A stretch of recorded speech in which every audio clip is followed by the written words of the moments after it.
So, how are we going to start this? This is like the expectant tone now. Jack said it last week in your absence, and then we had an extended conversation about how because you weren't here and Jack said it, now it's become a habit. Now we have to say it. Now we have to, yeah. I'll tell you what. It's become a thing now. And we have to say it on... I had to do this last week as well. It's the worst fucking intro. We have to say it on the podcast Shouting Over Static, a video game show and tell project. Which is where this is. This is that. Oh, this is that thing. I need to find a better way to introduce this podcast that doesn't require so many complex sentences. We need a sick theme tune. At the moment, we've just got 3 seconds of static that fades out into your voice. Every time. That's pretty good. Yeah, it works. Your voice is the voice of Dylan. Hello, Dylan. Hello. My voice is Mark. What? I'm Mark. And I'm also here with Kyaw. Hey, Kyaw. Hello. Hello. God damn it. How did you fuck that up? I didn't press the button to talk. So you now have 2 hellos on the audio file. I'm very, very excited about that. Yeah, that's going to be fun. So the point of this podcast is not, as you would perhaps guess from that intro, to just talk complete bollocks for an hour a week, but it's actually to talk about video games. Try and explore the wonderful world of video games, one game at a time, as each one of us brings a game to the table, or a theme of some sort, and we discuss it, and we try and see if we can make a hot take, or, as Jack and I discovered last week, a resoundingly cold take. But actually, because as this is the sequel to last week's episode, because that is how podcasts work, and last week Jack and I briefly discussed Death Stranding and that trailer, I want a quick 5 minutes from both of you about that Death Stranding trailer. Right. What did people think of Kojima's latest art piece?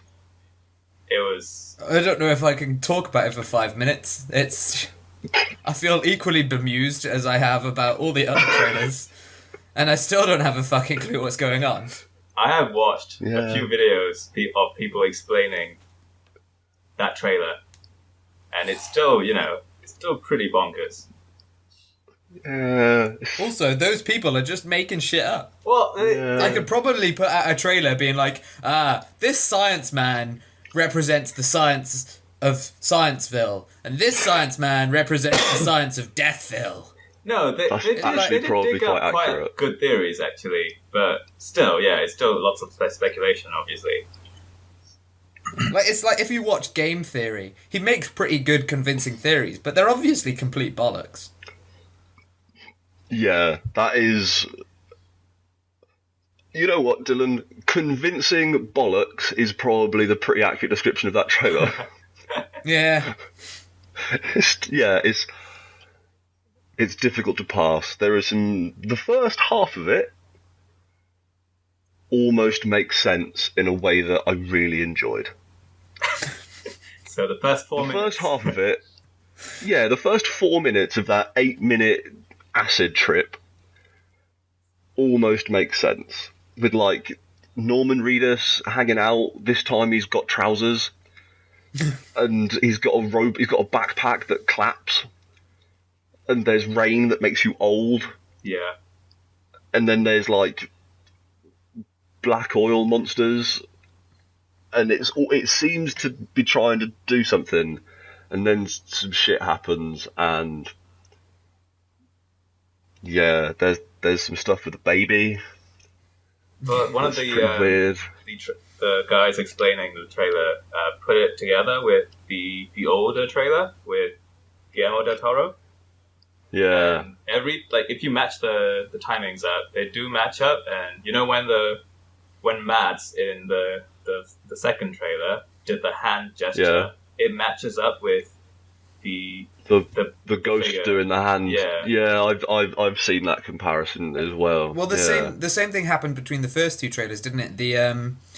The times matched up between the footprints and the baby crawling or something like that. I can't remember exactly, but the times matched up in the first 2 trailers as well. So that's interesting that time is clearly such a heavy theme. Yeah, I think that interview that he made with IGN like a couple of days after putting that trailer out is actually far more interesting than the trailer, because he explains a little bit about what the mechanics of the game are and about how death is not a reset state but like a continuation state, and that is interesting and starts to go some way to explain some of his weird black hole shit that he's also, I don't know. It's weird, isn't it? Do we agree it's weird? Yeah, definitely. Yeah, I feel like it's held up to that what we were saying on the show before about how we're just going to keep getting trailers for the next like however long 5 years until eventually it doesn't make sense but in a playable form. Yeah, like I can feel my excitement for it growing, and I really, really hate that because I don't know anything about it, and it makes me hate myself. But you don't need to know about the hype train to get on board. Apparently, the reason why we haven't been getting quite a lot more, and we didn't get anything from the last E3, was they had a strike. The writers' strike was like 11 months. Yeah. It's in that interview, isn't it, where Kojima actually says like he had Norman Reedus and Mads Mikkelsen texting him like, so when are we going to do some more shit for that lunacy that you want me to go and act in? And he was like, sorry boys, you can't. Yeah, pretty much. Which I feel like was as much for him to explain why he hasn't done anything for a year, and as much for him just to show off that Norman Reedus and Mads Mikkelsen text him. He is such a fanboy. So Kojima Productions has their own YouTube channel, and they do episodic content sometimes. Actually, it's not very regular at all. And he had Mads on his show recently. It's pretty good.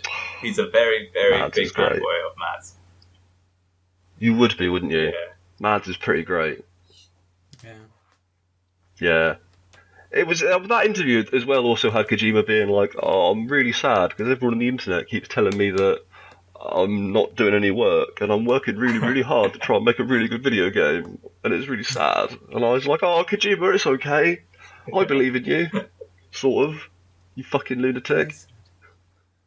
I mean, also part of the reason that we hadn't had anything the last few E3s is because he only started working on this game like 2 years ago. Only. Didn't he only get an engine like at the beginning of this year?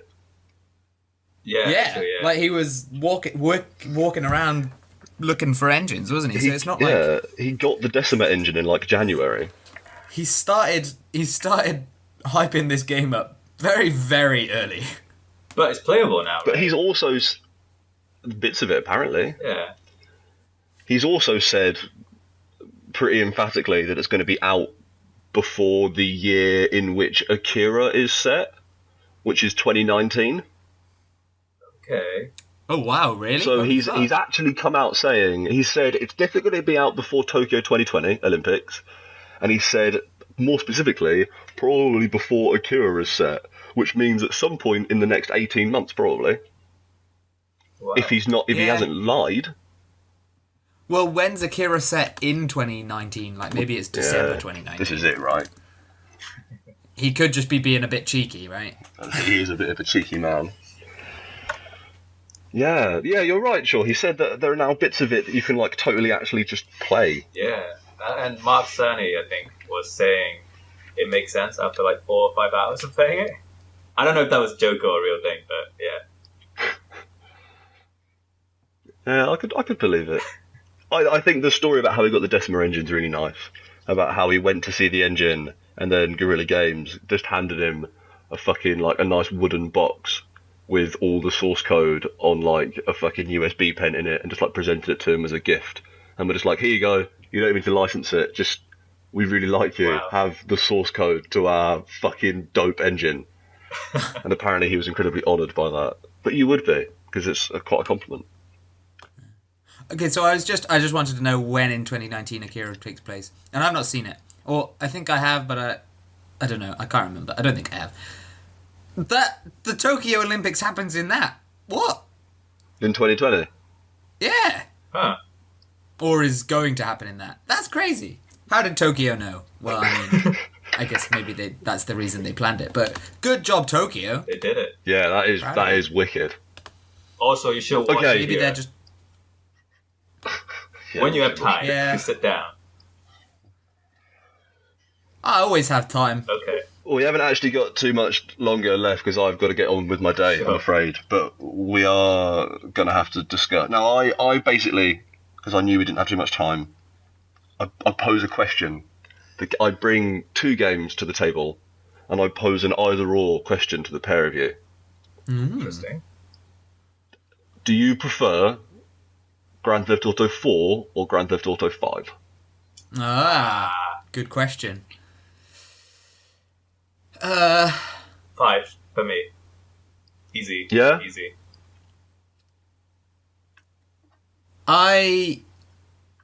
I'd probably say if I was given both of them, and I'd never played either of them before, I'd probably enjoy 5 more. I think for all of it, I think like story wise and gameplay wise, but we've said this before about how like sort of nostalgia and past games make a difference.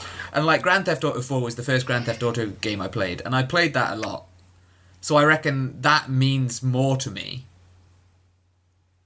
So I think I'd get more enjoyment out of just getting into it and going through it a little bit than Grand Theft Auto 5 was. So it's a difficult one. Yeah, But I see, think- this is why I thought about it, because I think they both, from a critical perspective, have their own pros and cons. Yeah, definitely. Because I think the story in 4 is probably a bit more involved and intriguing. Like it's got, I don't know, a bit more humanity to it. Whereas 5 is kind of just like the absurdity of Grand Theft Auto taken to a whole other level with these 3 crazy characters. Yeah, that's true. Yeah. Who are almost universally unlikable. Apart Yeah. from Franklin. Franklin's quite nice. Yeah, I was going to say, Franklin is sort of the, I don't know, the human relatable character. same one. The other 2 aren't. Yeah. Yeah, but- He's the, I don't know, there's a term for it, but I can't remember what it is. He's your like link into it, isn't it? He's the one that makes it feel like not weird. Because if you had 3 insane characters and none of them acted like it was weird, you'd just be like, what the fuck is going on? Yeah. But real. he's there being like, you guys are fucking mad. Which is Which is true. Like- They are. yeah. But I think obviously Grand Theft Auto 5, the gameplay it's just taken what Grand Theft Auto 4 did really well.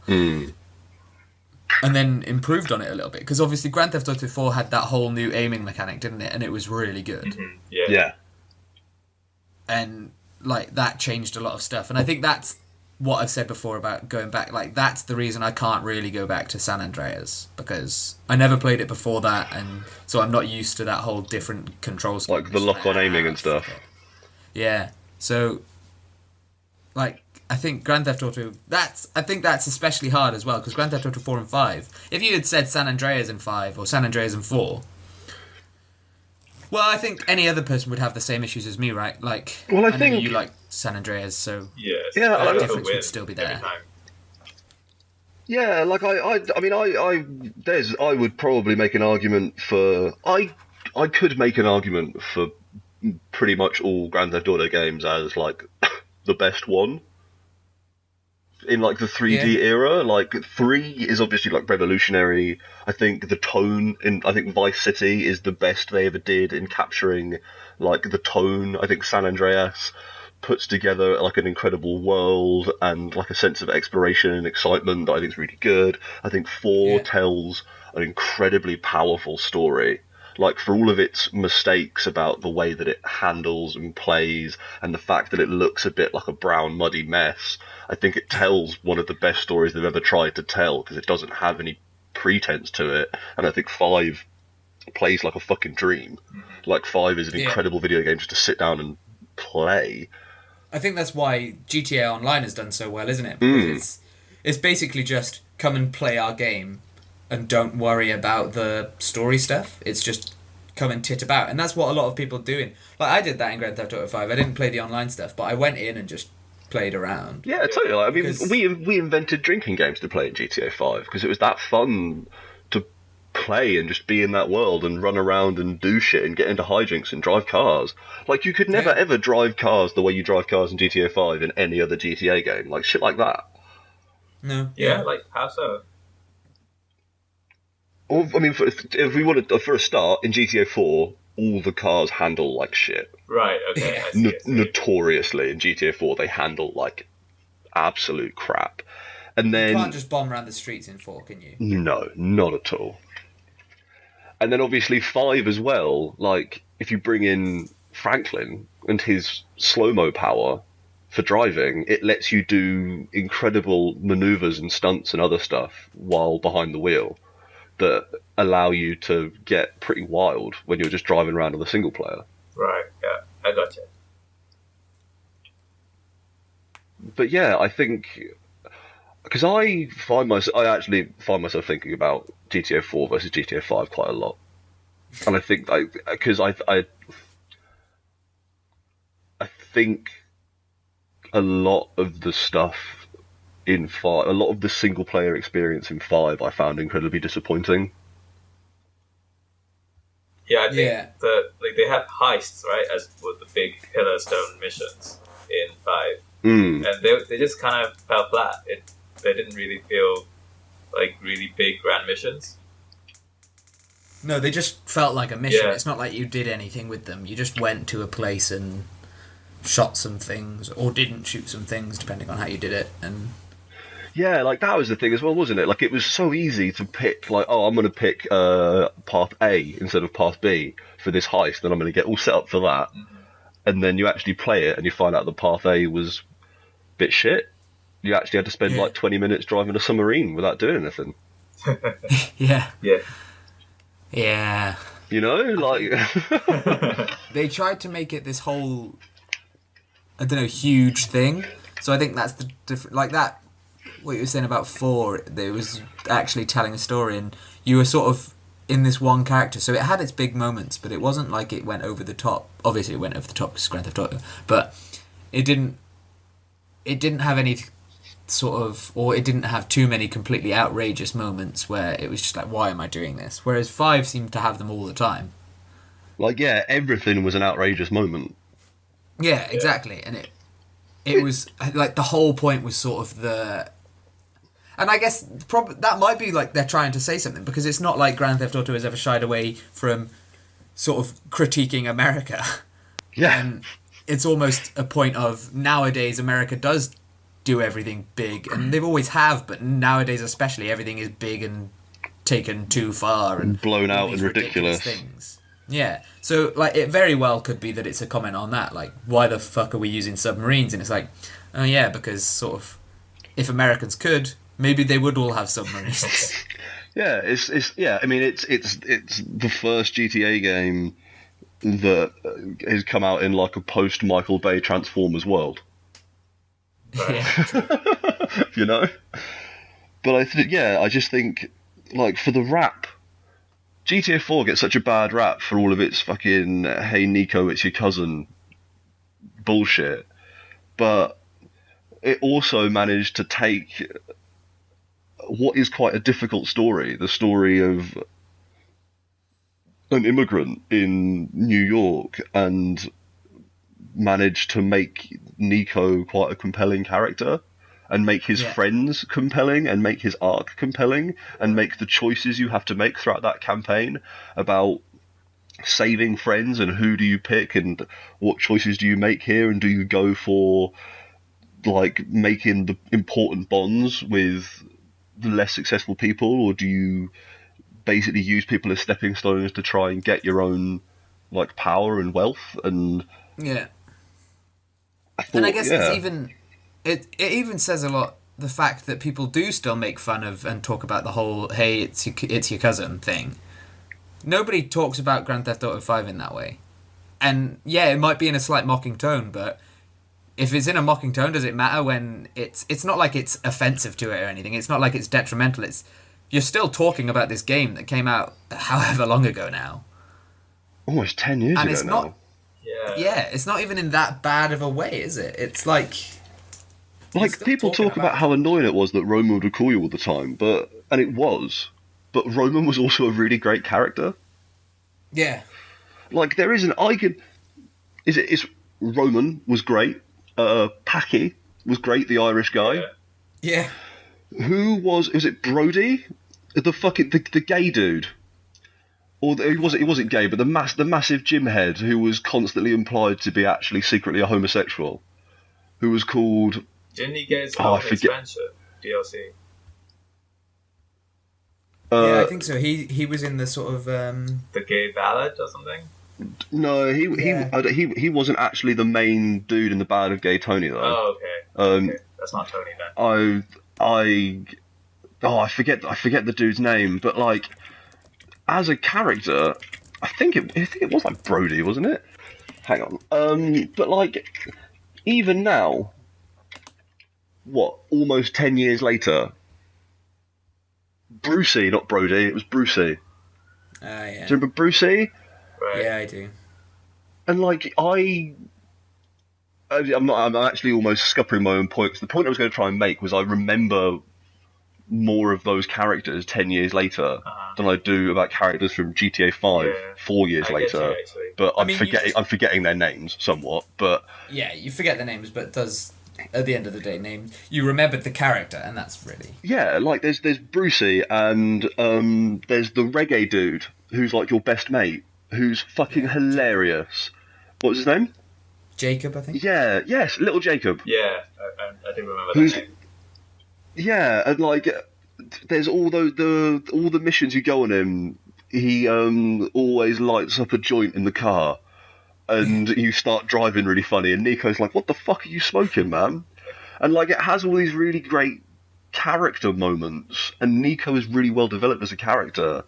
That then I don't remember, apart from Michael, Trevor, and Franklin, I don't remember any of the characters. I remember the IT guy. And I guess, and they're immediate. I remember the IT guy from GTA 5. That's about it. Is he the guy with the cane? Yeah. The one who gives you heists and stuff, yeah. I only really remember him, though, because he's in that trailer that's been coming out recently for the new online DLC. Oh yeah, that trailer was on before Star Wars. Oh, really?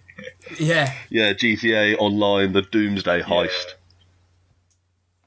Yeah, like I think I forgot about him until I saw that.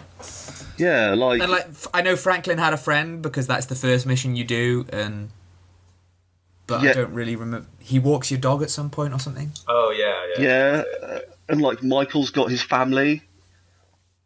Yeah. But like, who are the characters you go and do missions with?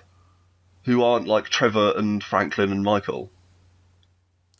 Yeah, well, I guess that's the problem with the whole heist thing, isn't it? You can pick. There's so many different characters. I think you can actually have. Yeah, Pappy, you can. Yeah, he was in this game. Really? Yeah. He's one of the people you can use in your heist. I think he's like a getaway driver or something. I can't remember the role. Probably an explosives expert, right? Yeah, that would check out, wouldn't it? I don't remember that. Yeah, that's that was his thing this is it. I'm already about to say, when you got a really good friendship going with Packy, you could call him up and come and put car bombs. Any cars you want. Which, thinking about now, an Irishman who's really good at car bombs is a bit on the nose. Tiny bit, but I mean, that's kind of what Grand Theft Auto was about, isn't it? Yeah. They also had a reggae dude that constantly lights up in your car. Yeah, And like the a chain big, smoking slightly Rastafarian, and and the Brucey, the gym head. Yeah, like they never shied away from being explicit in their stereotypes. Yeah, this is very true. But then, on the other hand, as I said, I can talk for ages about how I think Nico Bellic is a good character, who actually is written well and evolves well and has interesting relationships with other characters that evolve in an interesting way. But GTA 4 looks like shit. Mm-hmm. Yeah. Yeah. Like, literally, it looks like poo. It is like... Because of all the brown. It is like the archetypal brown video game from the mid-2000s. Oh, they did love their brown, though. And the bloom. At least we'll know when a game came from the 2000s. Yeah, it was like Gears of War came out, and they went, right, brown is apparently where it's at, guys. Brown is the new HD. Yeah. It was my first PS3 game actually, GTA 4. I really wanted that game before the console even. For good reason. Yeah. It's a sweet video game. It's pretty dope. I'm a fan. I think I actually finished it as well. I never finished GTA 5. Yeah, GTA 5 was the first GTA game where I started playing it, then stopped playing it for several months, and then picked it up and finished the story. Every other GTA game, I started playing it and I finished the story. I think... Yeah, I mean... It just gets to the point where you're kind of grinding to finish the story, and that feels a bit boring. It came out during the summertime, right? When we were at uni. It was like mid-September, because I think I erroneously stated it was September 1st in a previous show. I ended up looking it up. It was like September the 19th or something before we came to uni. Started uni. Yeah, it was like basically the weekend before we came to uni or something. Yeah. Alright. Must have finished it really quickly then. I think I just sat down and played it for a long, long time. Yeah, like I played a bunch of it when it came out, and then a bunch of it early in uni, and then just put it down. Right, yeah. And didn't finish it off till like February or something. Okay. To be fair, I think I didn't finish it because I just started playing not the campaign. And I think that's a testament to how fun it is. Yeah. So, it's not like the reason I finished it is bad, but at the same time, it's like, it's a little bit bad, but at least it's because the game was good in other ways. Yeah. Yeah. So it's, but, like, yeah, I finished, Grand Theft Auto 4, I think I just played through and finished. Because the story is actually I think compelling. lengthwise You as want to well, finish it. Grand Theft Auto 4 is a shorter story, right? A shorter campaign. Probably 5's quite long, isn't it? Because like there's 3 different stories to tell, and yeah, it's a long one. Yeah, and 5 spends a lot of time gating you off from different chunks of gameplay as well. Like, you play as Franklin, then you play as Franklin and Michael, then you can only play as Trevor for a bit, and then Trevor comes back to the city, and then you play as all 3 of them, and then you only play as Michael for a bit, and then it ends up forcing you into different, like, segments of game, which again can make parts of the story, which is already not excellent, I thought. I think there is a good story in GTA 5 somewhere in amongst Franklin and his desire to get into the street life, but also his naivety and Michael's old, bitter, alcoholic, like, rejection of criminal life, and Trevor's complete insanity.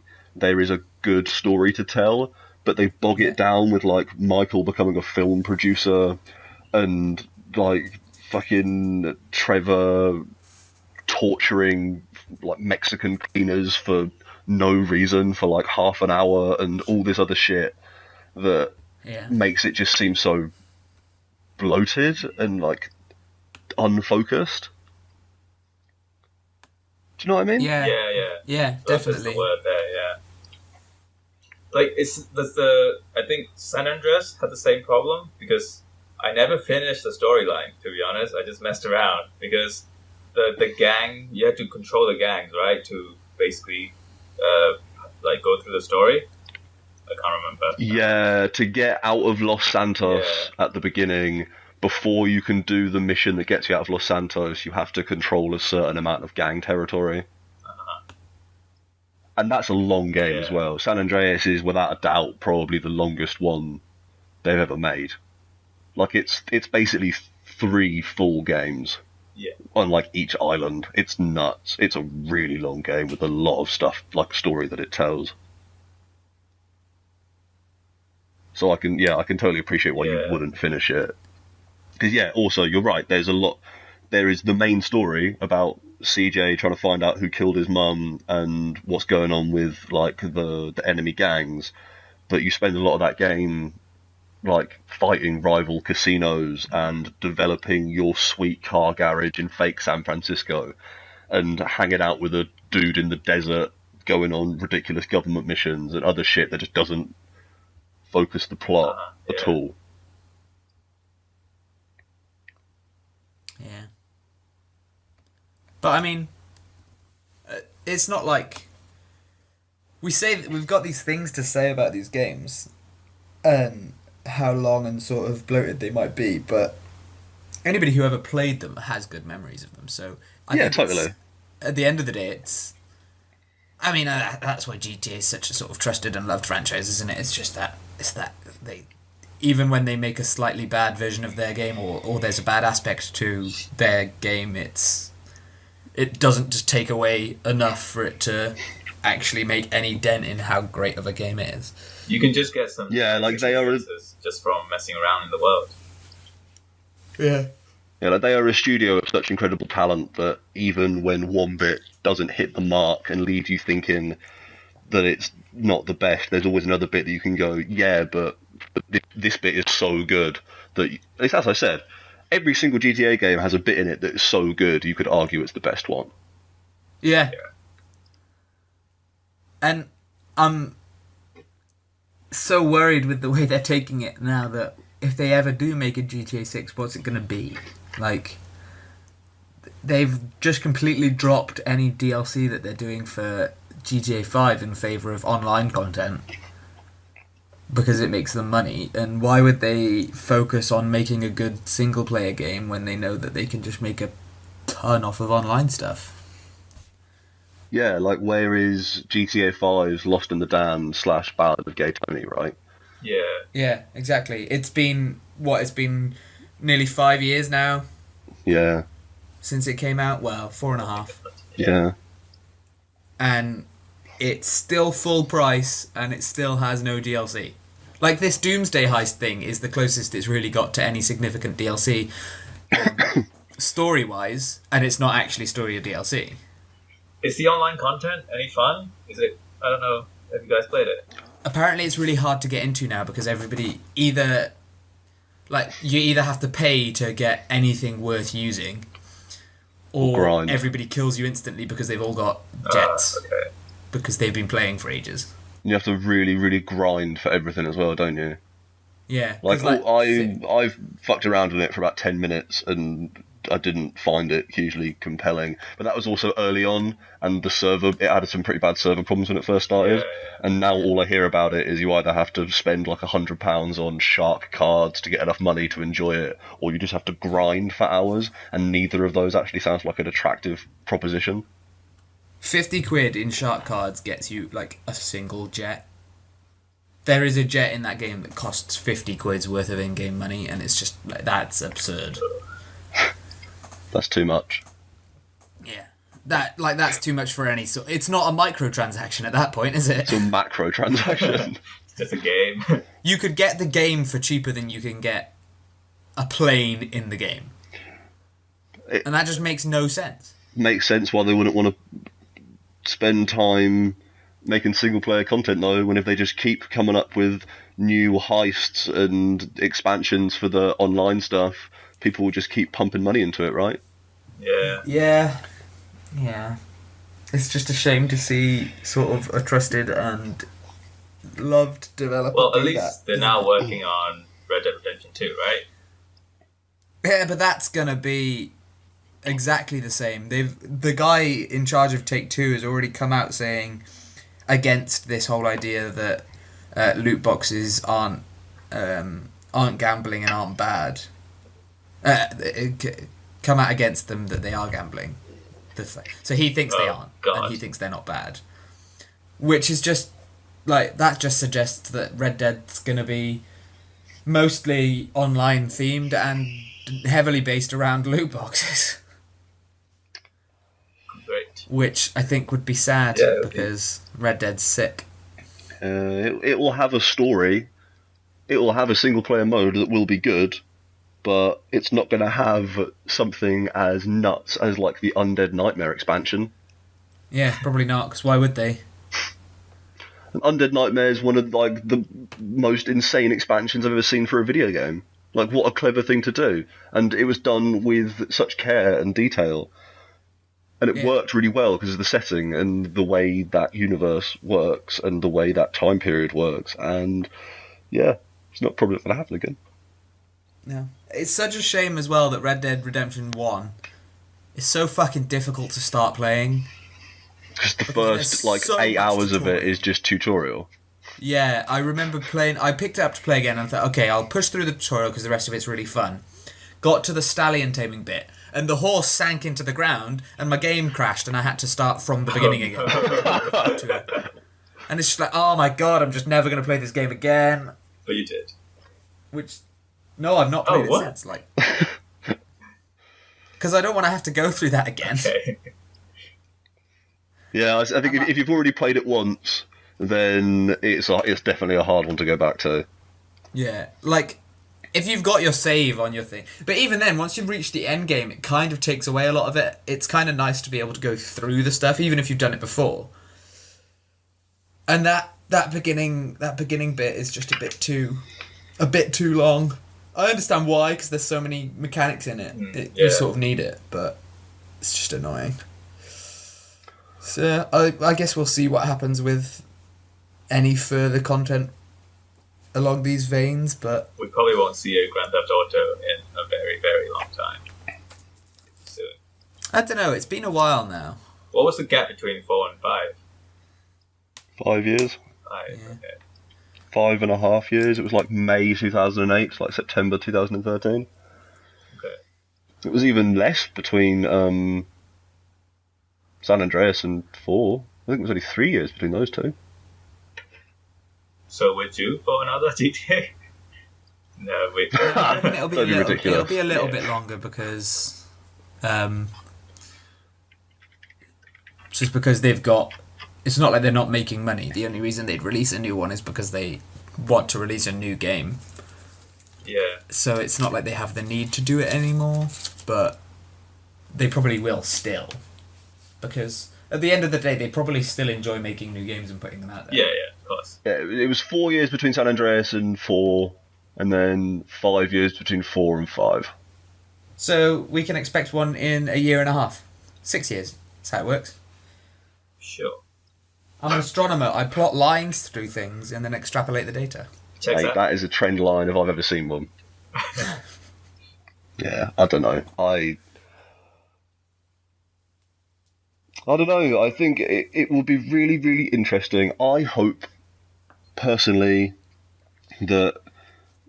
Because, you know what, they can do whatever they want with it. I'm controversial stance here.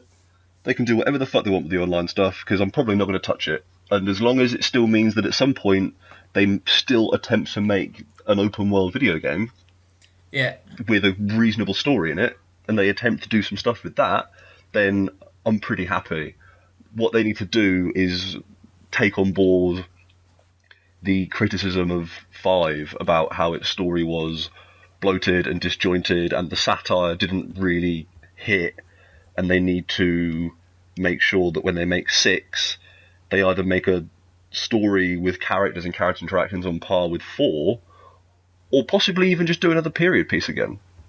Yeah, because it's not...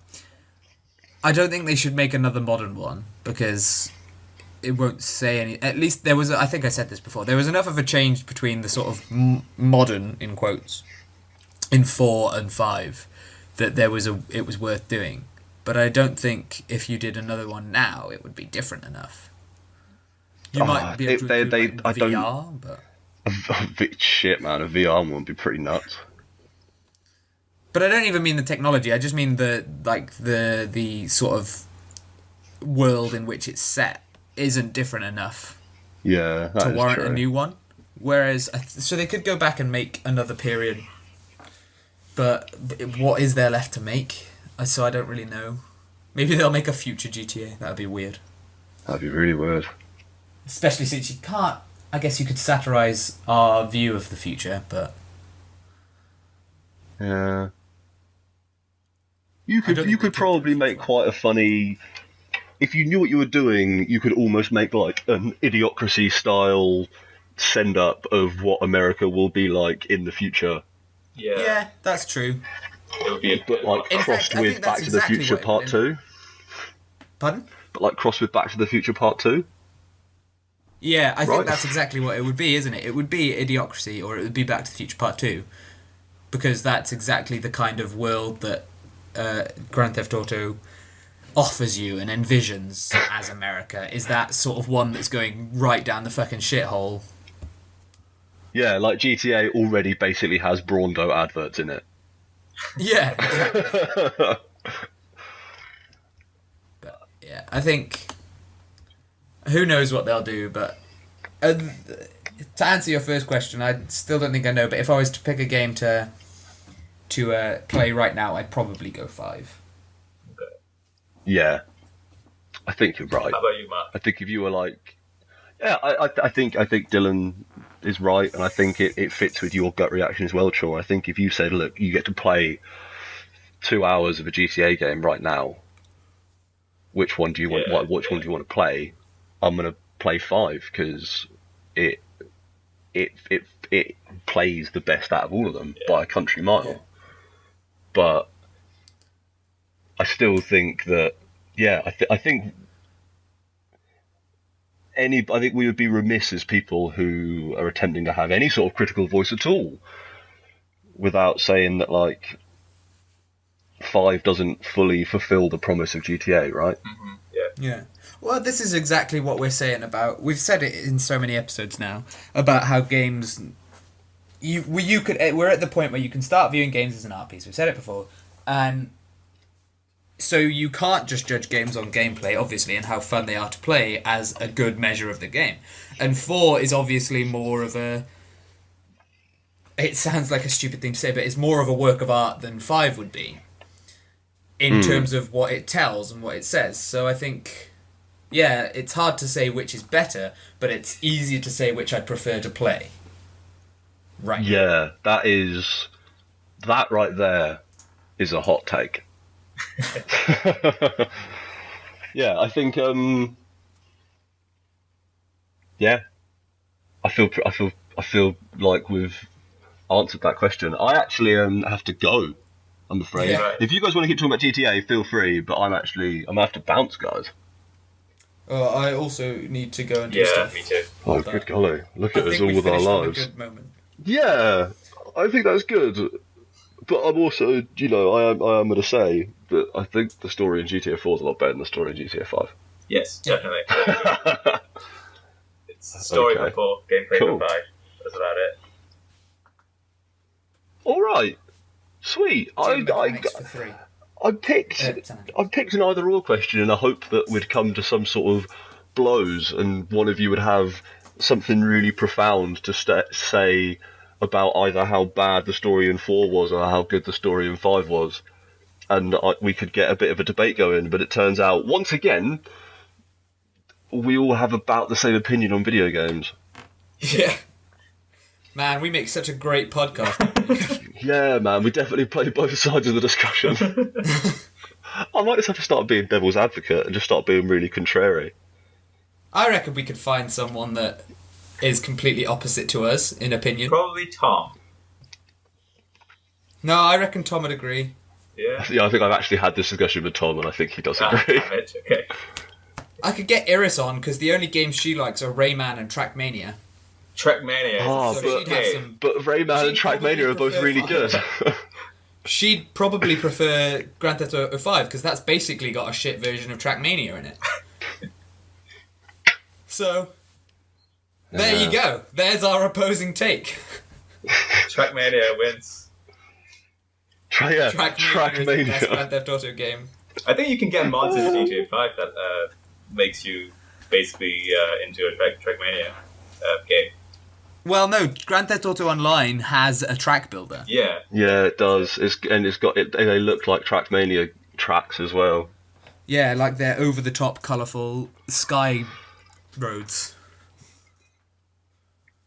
Maybe when we eventually do the Halo episode, I'm just going to take a dissenting stance and just try and come up with as many arguments as to why Halo's shit as possible. Yeah, but I'll just know that you don't believe them.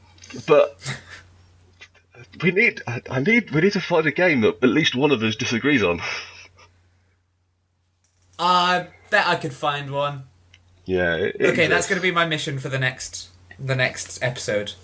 I'm going to find a game that I'm fairly certain you guys will hate that I like. Or that someone else on the show likes and the other will hate. Okay, alright. Okay, cool.